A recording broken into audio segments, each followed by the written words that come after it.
Et pour réagir à ça, je retrouve Marc Brière, qui est président national du syndicat des employés de l'impôt. Bonsoir, M. Brière. Bonsoir, Mme Béger. Bon, on vient d'entendre la présidente du Conseil du Trésor, Mme Fortier, qui dit qu'elle est frustrée, que les demandes sont déraisonnables.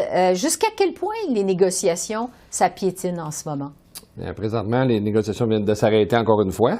Elle trouve ça déraisonnable. Nous, on trouve déraisonnable les offres de l'employeur, du gouvernement, et nous, à l'Agence du revenu.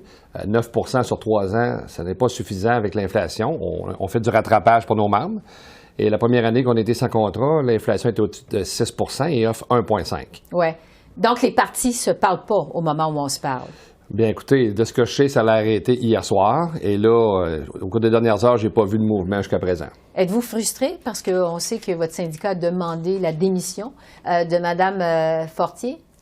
Bien, écoutez, on est frustré de voir l'entêtement du gouvernement, de ne pas vouloir faire la bonne chose pour ses employés, les travailleurs de la classe moyenne. Moi, je suis frustré particulièrement à l'Agence du revenu du Canada parce que c'est la présidente du Conseil du Trésor, Mme Fortier, qui a le pouvoir de donner le mandat de négocier renouvelé à l'Agence pour négocier avec nous, ce qu'elle ne fait pas. Fait que c'est pour ça que j'ai demandé sa démission à ce moment-là. Elle était assez frustrée, oui, mais si rien ne se passait au cours des 24 heures suivantes. Et il y a eu du mouvement, peut-être pas à la table, mais entre les parties, sur certains points spécifiques à notre négociation par la suite.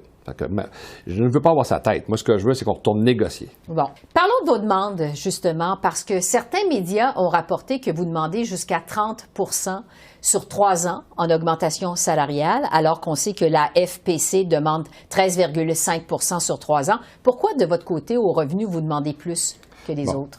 Au début, on demandait 20,5 d'augmentation de salaire sur 3 ans, donc 4,5, 8 et 8. Et un ajustement salarial de 9 pour combler l'écart salarial entre nos membres et ceux des employés qui travaillent à l'Agence des services frontaliers, ce qui faisait un total de 29,5. Parce que ces gens-là travaillaient avec nous à l'Agence des douanes et du revenu du Canada auparavant. Ils ont creusé un écart qu'on veut combler depuis 15 ans. Maintenant, on a déjà fait preuve de bonne volonté. On a diminué nos demandes salariales pour l'écart salarial de 9 à 2 Fait que présentement, on est retombé à 22,5 et on atteint une contre-offre de l'employeur au niveau des salaires. Mais trouvez-vous que ça respecte la capacité de payer des Canadiens? C'est des demandes qui sont assez élevées, sauf qu'il faut tenir en ligne de compte que lorsqu'on a fait cette demande-là, l'inflation était à 7,6 Notre contrat est arrivé à échéance plusieurs mois après celui des autres tables de négociation. Donc, on a tenu compte de l'inflation à ce moment-là dans nos demandes pour protéger le pouvoir d'achat de nos membres. Là, on voit que l'évolution de l'inflation, ça diminue. Fait qu'on est prêt à mettre de l'eau dans notre vin et à négocier. Mais comme je l'ai dit, on attend le mandat de négocier du Conseil du Trésor pour qu'on puisse négocier. Vous êtes prêt à revoir ces demandes-là à la baisse, selon ce que vous nous dites? Surtout sur les 2 dernières années. Bon. Sur un autre point en litige, c'est le télétravail. Qu'est-ce que vous demandez exactement? Bien, écoutez, nos membres, 95 de nos membres ont travaillé à distance pendant la pandémie. Ils ont démontré que le travail pouvait se faire très bien et peut-être même parfois mieux à la maison.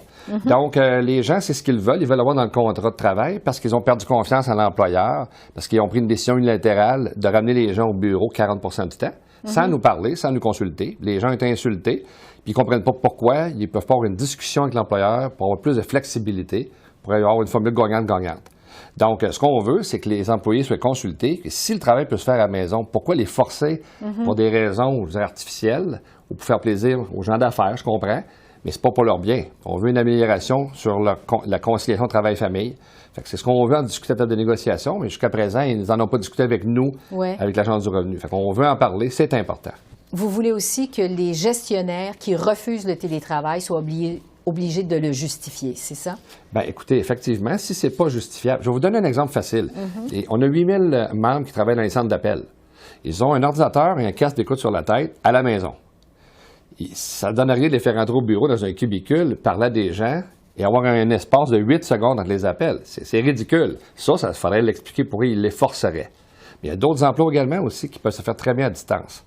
Et on n'a aucun problème avec la position de l'employeur que ceux qui doivent travailler au bureau, parce que leur fonction l'exige, travaillent au bureau. C'est déjà le cas de plusieurs milliers de nos membres présentement.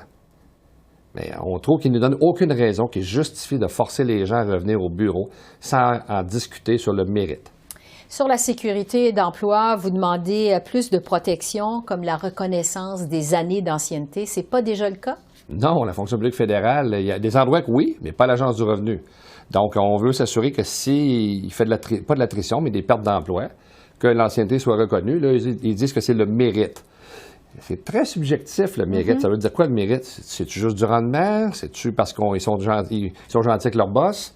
C'est très, très, très subjectif. On veut que ce soit clair pour tout le monde, avec un principe, un critère qui soit objectif, très clair pour tout le monde. On est au jour 8 de cette grève. Êtes-vous surpris que ça ait duré aussi longtemps?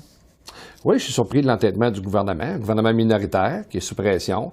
Ça affecte les services à la population. C'est pas ça qu'on voulait faire. Depuis 1 an et demi, on n'a pas de de négocier. Fait qu'on voulait pas que ça arrive. Mais là, je pense que ça commence à s'étirer indûment.